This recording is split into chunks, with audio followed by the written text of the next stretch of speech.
Dear viewers, अस्सलाम वालेकुम। मोहम्मद लतीफ़ SSC आज फिर इंग्लिश वीडियो के साथ। तो आज की इस वीडियो में हम करने जा रहे हैं टार्क रिवर एंड गोल्डन आइट का पार्ट 2। पार्ट 1 हम कर चुके हैं, जिसमें हमने सबसे पहले टार्क रिवर एंड गोल्डन आइट का इंट्रोडक्शन हासिल किया था। फिर उसके बाद हमने इसकी इंग्लिश टू उर्दू ट्रांसलेशन की थी। तो आज हम करने जा रहे हैं, सबसे पहले इसके शॉर्ट क्वेश्चन करेंगे, दूसरे नंबर पे हम इसके MCQs करेंगे और तीसरे नंबर पे हम करेक्ट यूज ऑफ वर्ब्स करेंगे और चौथे नंबर पे पंक्चुएशन का एक पैराग्राफ करेंगे, क्योंकि यही चीज़ें पेपर में आती हैं। तो सबसे पहले हम करने जा रहे हैं शॉर्ट क्वेश्चन। तो आप स्मार्ट बोर्ड के ऊपर शॉर्ट क्वेश्चन भी देखेंगे और उनके आंसर्स भी देखेंगे। तो सबसे पहला जो शॉर्ट क्वेश्चन है वो है, why did Harry want to go back to the earth. तो काफ़ी इंपॉर्टेंट है कि हैरी जो है वो ज़मीन के ऊपर क्यों जाना चाहता था। सिचुएशन ये है कि हैरी जब अपनी बिटरिंग फैमिली के साथ जाके मार्स के ऊपर लैंड करता है तो उसको वहाँ की एटमॉस्फेयर के अंदर कोई मार्शियन वायरस लगता है और वो उसी वक्त अपनी बेगम से कहता है कि वापस चले। तो लेकिन आगे से उसकी जो वाइफ है कोरा, वो कहती है कि हम 6 करोड़ माइल का सफ़र करके आए हैं, कैसे वापस चले जाएं। तो ये सिचुएशन जो है वो he wanted to go back to the earth, वो ज़मीन की तरफ वापस जाना चाहता था, because the Martian climate was strange, क्योंकि उनके लिए मार्स प्लैनेट की जो फ़ज़ा थी वो एक क्वेर यानी स्ट्रेंज और थी उनके लिए, तो वो उनके हैबिचुअल नहीं थे। तो it was changing them all, ये उनको मुकम्मल तौर पर चेंज कर रही थी।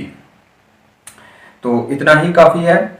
तो डियर स्टूडेंट्स, हम वही क्वेश्चन कर रहे हैं जो मोस्ट इंपॉर्टेंट है। तो क्वेश्चन नंबर 3 की तरफ चलते हैं कि what climate did they face on the Mars. Mars के ऊपर उनको किस किस्म की एटमॉस्फेयर फ़ज़ा का सामना करना पड़ा, ये भी इंपॉर्टेंट क्वेश्चन है। तो दे फेस्ड, उनको सामना करना पड़ा डेंजरस क्लाइमेट, ख़तरनाक फ़ज़ा का ऑन मार्स, मार्स प्लैनेट के ऊपर। आपको पता है हमारे सोलर सिस्टम का ये गालबन तारक पहले नंबर पे आता है, फिर जोहरा, फिर ज़मीन, फिर मरीख, जिसको आप मार्स कहते हैं। They face dangerous climate on Mars, उन्होंने मार्स के ऊपर ख़तरनाक फ़ज़ा का सामना किया। द हार्श विंड, उसमें जो फ़ज़ा थी, द हार्श विंड, और इसमें तेज़ सख्त हवा चल रही थी। एंड सीवियर हीट, और शदीद किस्म की गर्मी थी। तो क्वेश्चन नंबर 4 है, what was the condition of the Bittering family on hearing the news of war on earth. तो आपको पता है कि उनकी बेटी लॉरा ने रेडियो के ऊपर एक खबर सुनी थी कि ज़मीन के ऊपर जंग लग गई है और न्यूयॉर्क के ऊपर एटम बम करा दिया गया है और जितने रॉकेट्स थे मार्स पर आने के लिए वो सब के सब तबाह बर्बाद कर दिए गए। तो वो बहुत परेशान हो गए थे और समझ रहे थे कि दे वर स्ट्रैंडेड परमानेंटली, कि वो वहाँ पे मुकम्मल तौर पे फंस के रह गए। तो अब हम देखते हैं इनका प्रॉपर आंसर क्या है। दे वर कंफ्यूज्ड, वो परेशान थे, एंड एस्टोनिश्ड, और हैरान थे, एट हियरिंग द न्यूज़, इस खबर को सुन के, ऑफ वॉर, जंग की, ऑन अर्थ, ज़मीन पर। दे फेल्ट देमसेल्व्स स्ट्रैंडेड, उन्होंने अपने आप को महसूस किया था कि वो फंस कर रह गए हैं, on that alien planet for ever, तो उस एलियन प्लैनेट के ऊपर हमेशा हमेशा के लिए।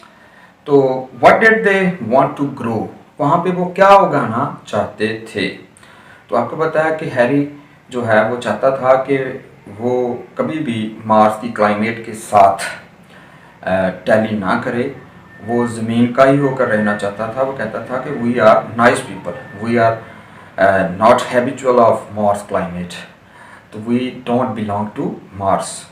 तो वो इसलिए अपने बच्चों को भी मार्स की फ़ज़ा से दूर रखता है, फ्रिज का रखा हुआ खाना खाता है। तो इधर भी वो चाहता है कुछ ना कुछ हम खुद ही ग्रो करें और खुद ही खाएं। तो they wanted to grow crops, वो फसलें उगाना चाहते थे, ऑनियंस एंड पीच, यानी प्याज और पीच, आड़ू। तो they also wanted to grow their number by producing children, और वो अपने बच्चे पैदा करके अपनी तादाद भी बढ़ाना चाहते थे इसके अलावा। तो अब क्वेश्चन नंबर 6 है, what was the condition of their house. तो ये उनका जो मार्स हाउस है उसकी कंडीशन के बारे में पूछा जा रहा है कि उसकी उस वक्त क्या कंडीशन हो गई थी। आपको पता कि वहाँ पे हार्श विंड चलती थी और सीवियर हीट थी, तो और कुछ मार्शियन वायरस भी महसूस किया जा सकता था, तो उसकी वजह से बिल्डिंग पर भी असर पड़ा था। क्या असर पड़ा था? The condition of their house was very bad. तो उनके घर की कंडीशन जो थी वो बहुत बुरी थी। तो ब्लेजिंग विंड, इंतहाई झुलसा देने वाली जो आंधी थी, एट ए दिन के वक्त, एंड डेंस फॉग, और रात के वक्त घनी धुंध पड़ती थी। तो एट नाइट डिस्ट्रॉयड इट, उसने मकानों को जो है वो वीरान करके रख दिया था, तबाह बर्बाद करके रख दिया था। तो क्वेश्चन नंबर 7 है, what was the advice Harry gave to the people. तो हैरी जो है वो लोगों को समझाने की कोशिश करता है। असल में लोग पहले से आए हुए हैं, वो अफेक्ट हो चुके हैं, तो वो अब वहाँ की फ़ज़ा के यूज टू हो चुके हैं, हैबिचुअल हो चुके हैं, लेकिन हैरी अभी तड़प रहा है अपनी ज़मीन के लिए। तो वो उनको समझाने की कोशिश करता है, लेकिन लोग उसका मजाक उड़ाते हैं। तो वो कहता है, he advise the people to build a new rocket to go back to earth. वो लोगों को नसीहत करता है कि हम एक रॉकेट बनाते हैं ताकि उससे वापस अपने घर जाएं।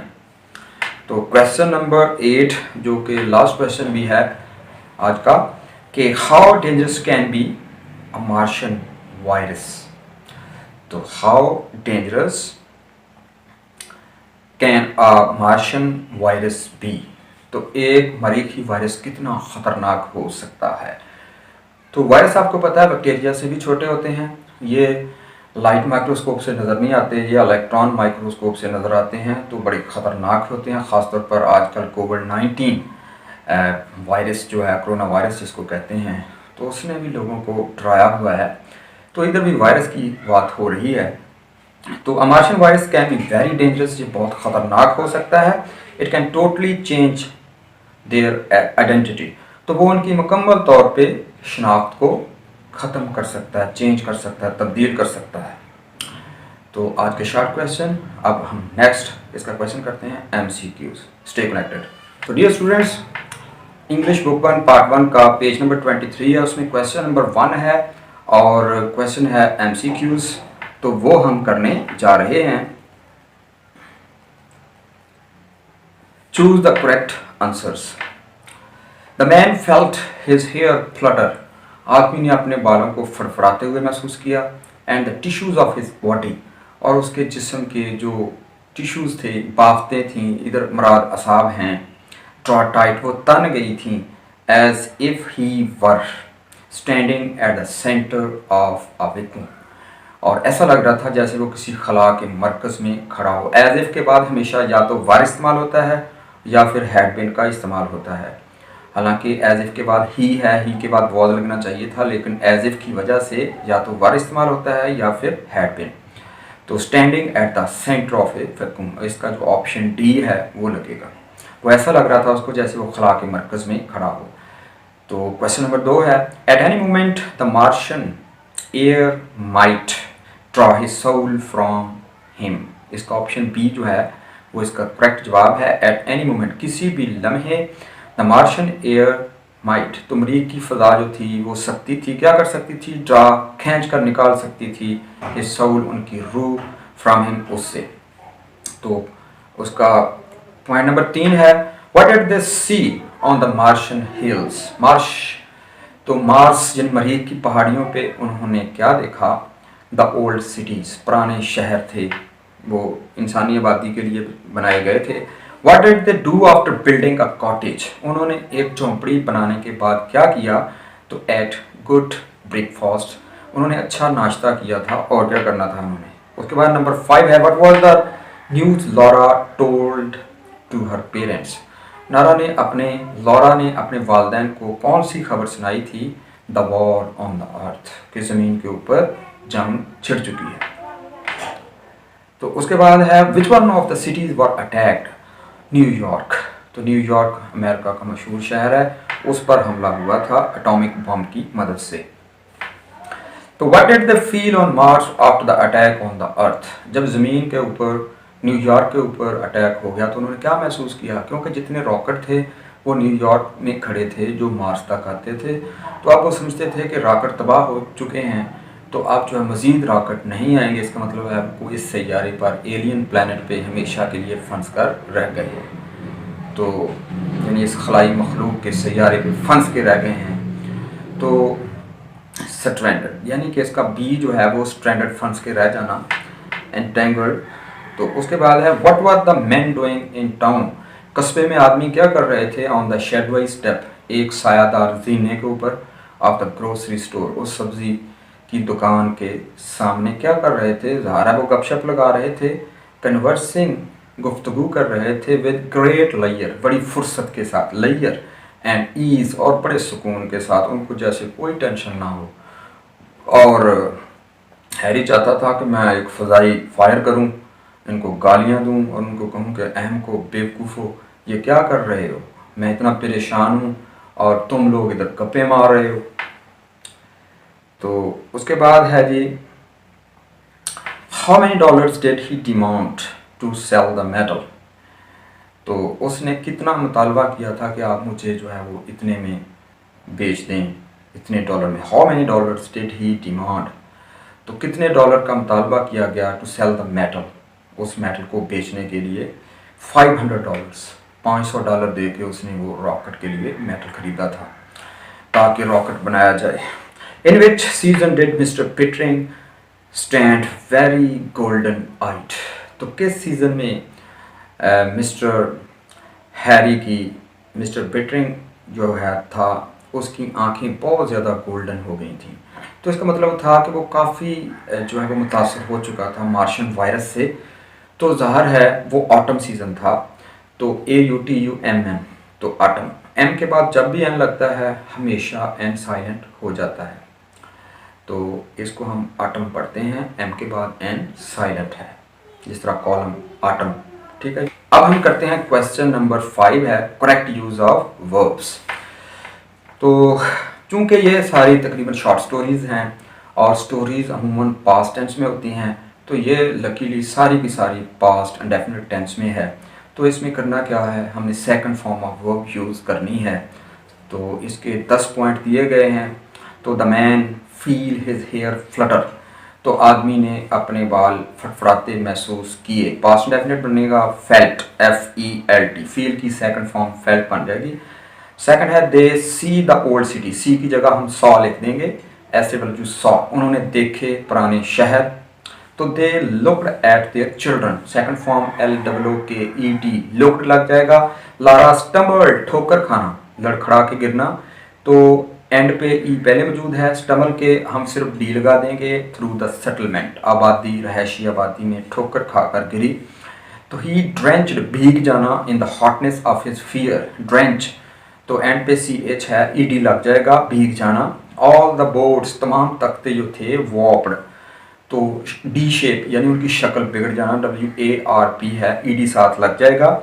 इस तरह हैरी मूव्ड, MOVE साथ D लग जाएगा, moved into the metal shop, तो वो उस धाती पुर्जाजात की दुकान में चला गया, धात वाली दुकान में चला गया, हरकत करके गया। हिज वाइफ अपीयर्ड, ज़ाहिर हुई, तो एंड पे ED लग जाएगा, अपीयर्ड। द सन्स प्लेड, यानी बजाना, बांसुरी बजाना, PLAY खेलना, बांसुरी बजाना, जहाँ पे PLAYET songs on their ancient flutes, कदीम बांसुरियों के ऊपर जिस तरह रांझे बांसुरियाँ बजाते। असल में मार्शियन वायरस उन पर असरअंदाज हो रहा था और वो ज़ीरो सिविलाइजेशन की तरफ जा रहे थे। लड़के जो है वो रांझों की तरह बांसुरियाँ बजाते फिरते थे और लड़कियाँ जो थीं वो घरों में स्वेटर बुनती थी, तो जिस तरह पुराने ज़माने में होता था। क्योंकि अगर आप नए सैयारे पे जाएंगे तो फिर वही ज़ीरो सिविलाइजेशन, 0 पॉइंट से शुरू करना होगा। तो दे टर्न्ड, TURNED लग जाएगा, टर्न्ड देयर बैक्स, उन्होंने अपनी पुश्तें मोड़ ली, टू द वैली, वादी की तरफ। तो इसका मतलब ये है कि अब वो अपनी रहायशी इलाकों में नहीं रहेंगे, तो वो जो है वो ज़ाहिर है जिस तरह इंसान ने अपनी सिविलाइजेशन का आगाज़ वादियों में किया, गारों में किया, पत्थरों पे, पहाड़ों पे, तो ऐसे ही वो जंगलों में ऐसे ही जाएंगे, तो वो ज़ीरो सिविलाइजेशन या 0 पॉइंट से आगाज़ करेंगे। तो इस तरह हमने ये क्वेश्चन भी कर लिया। अब हम करते हैं पंक्चुएशन। तो पंक्चुएशन का पैराग्राफ आपको पता है कि इसमें हमने कॉमा, फुल स्टॉप और क्वेश्चन मार्क और इसके अलावा इन्वर्टेड कॉमास वगैरह लगाने होते हैं या साइन ऑफ एक्सक्लेमेशन वगैरह। तो पैराग्राफ इसमें जो दिया गया है बड़ा अहम है। तो आपको पता है ये 5 नंबर का आता है पंक्चुएशन। तो सबसे पहले चूंकि ये बात कही गई है तो इसको हम इन्वर्टेड कॉमास के अंदर बंद करेंगे। इन्वर्टेड कॉमास शुरू, तो द टाउन, इसमें THE आर्टिकल जो है इसका पहला लेटर हम कैपिटल करेंगे क्योंकि आगाज हुआ है सेंटेंस का। तो द टाउन, टाउन्स एम्प्टी, तो इसका मतलब है the town was empty.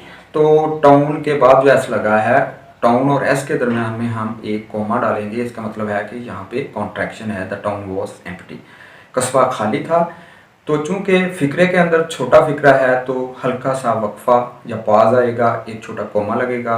But we found the native life in the hills, फिर कोमा लगेगा, लेकिन हमने पहाड़ियों में मकामी ज़िंदगी पाई है। तो असल में ये सिपाही आके अपने लीडर को बता रहे हैं कि ये हुआ है। चूँकि ये बात कोई कह रहा है इसलिए हम इनको इन्वर्टेड कॉमास के अंदर रखे हुए हैं। तो सर, फुल स्टॉप।